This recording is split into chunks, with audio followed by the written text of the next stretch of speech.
Hello বন্ধুরা, আজকে আমরা একটা রিং লাইট কিনেছি, সেটাকে সেটিং করলাম। এবার তোমাদেরকে জ্বালিয়ে দেখাচ্ছি। দেখো তো কেমন হয়েছে আমার রিং লাইটটা। লাইটটা অফ করো, আপ ডাউন করো মা।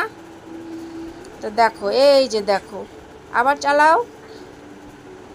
তো গরিবের আবার রিং লাইট দেখো কি সুন্দর বানিয়েছে না, খুব সুন্দর হয়েছে। আমার তো খুবই ভীষণই পছন্দ হয়েছে। মিশোর থেকে অর্ডার করেছি, তোমরাও অর্ডার করতে পারো। মাত্র 545 টাকা দাম। তোমরাও এটা অর্ডার করতে পারো। অবশ্যই তোমাদের কাছে হাতে টাকা থাকেই। তো আমি তো করেছি, আমার তো সেই আনন্দ হয়েছে। তো ভিডিও বানাবো, তো তার মধ্যেই ভিডিও বানানোর জন্য আমার মেয়ে রেডি। 2-3টা ভিডিও বানানো হয়ে গেছে। তো দেখো, তো আজকে আমি করিনি, কারণ আজকে নতুন এসেছে, কয়দিন পরে করব। তো দেখতে পাচ্ছ রিং লাইটটা লম্বাও হয়, তা আমি ছোট করেছি, তোমাদেরকে দেখাইলাম। টাটা।